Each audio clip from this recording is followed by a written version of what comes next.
Ok. Donc, en fait, tu intègres Suzuki Bennett, qui est désigné comme team officiel. Est-ce que tu peux nous dire quelques mots sur cette équipe? C'est une équipe qui est en BSB depuis longtemps. Je ne sais pas le nombre d'années exact, mais depuis longtemps. Ils ont donc cette année fait le changement avec Suzuki. C'est leur première année avec Suzuki. Et c'est une équipe qui est basée à Mallory Park, donc à 3 km de chez moi. Voilà, c'est une équipe qui a beaucoup d'expérience, mais comme moi qui découvre la Suzuki, mais c'est une équipe qui a beaucoup d'expérience dans le championnat BSB. Quelle est la différence entre Bennett Suzuki et Hawk Racing? Parce qu'on a vu qu'il y a les deux appellations dans le team. C'est quoi exactement? Alors en fait, Hawk Racing, c'est le team tel qu'il existe depuis 20 ans ou 25 ans. Et Bennett Suzuki, c'est le nom du team, donc c'est le nom technique du team des sponsors. Voilà, donc c'est parce que c'est un projet qui est supporté par Suzuki. En fait, on est un des teams officiels avec la nouvelle Suzuki. Donc il y a Suzuki CERT en France pour l'endurance, Suzuki Yoshimura aux États-Unis, il y a nous ici en Angleterre, et puis Yoshimura aussi au Japon.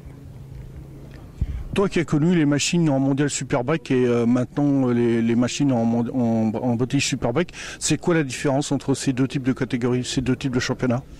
Alors la différence principale, c'est l'électronique. Donc ici en Angleterre, en BSB, ils ont un boîtier unique qui est, disons, par rapport au système de Superbike, de Mondial Superbike, qui est très très simple. Il n'y a pas de traction control du tout, donc aucun traction control, aucun aide de traction control sur la moto, et pas de wheeling control non plus, pas d'aide launch control pour le départ.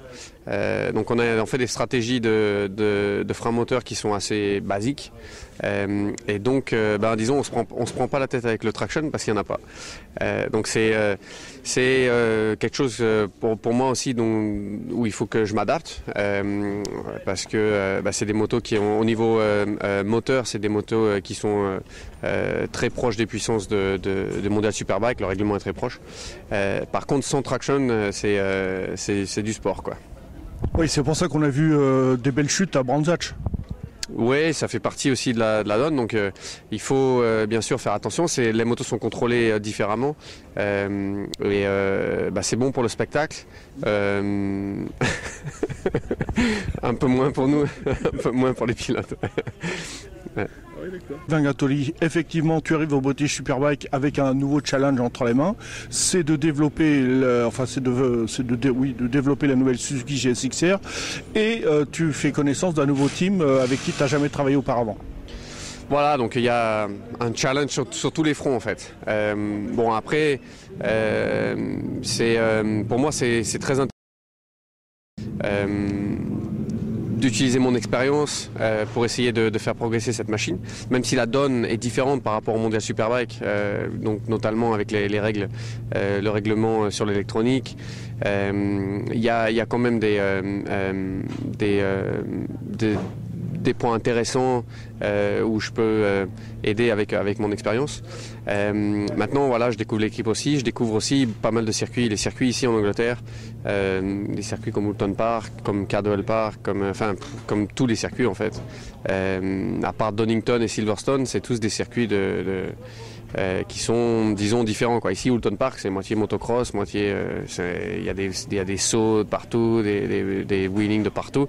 Et donc, vu que les motos sont très peu contrôlées, c'est une catégorie différente. Voilà, c'est différent, il faut l'approcher différemment et le travail est différent aussi. Oui, mais ces circuits-là, tu les as quand même connus en 2009 ?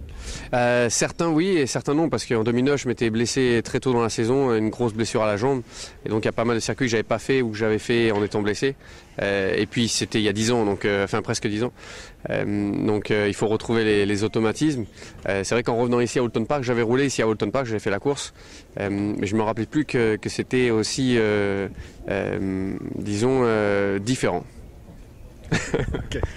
Depuis le début de la saison 2017, apparemment tu es en difficulté avec ton coéquipier Mackenzie.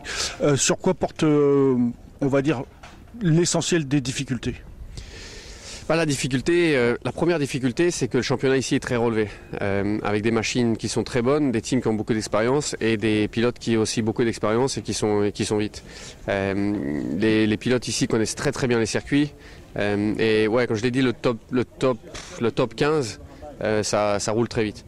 Donc ça, c'est notre première difficulté. La deuxième, c'est qu'on travaille avec une machine qui est complètement neuve et même si elle a été tout de suite vite en super stock par exemple, donc c'est une moto qui est bien née, c'est une moto qui fonctionne bien, elle est compétitive en super stock, pour la rendre compétitive en superbike, c'est un peu différent. Donc on travaille sur beaucoup de fronts pour essayer d'améliorer le potentiel et pour le moment c'est normal.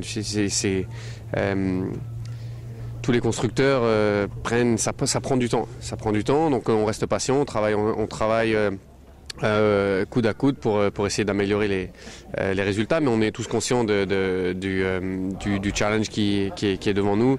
Pour le moment, on n'est pas loin, mais il nous manque encore de comprendre cette machine. Parce que justement la concurrence ici est tellement forte. Pour terminer, est-ce qu'on va te revoir en championnat mondial d'endurance ? C'est une possibilité, c'est sûr que j'ai fait une pige. Certes, c'est une pige qui avait été une très très belle expérience. On avait gagné la course et le championnat du monde par la même occasion. C'était la dernière course de la saison au Qatar. Donc pour moi, ça c'était resté vraiment une belle expérience. Donc on verra dans le futur. On verra.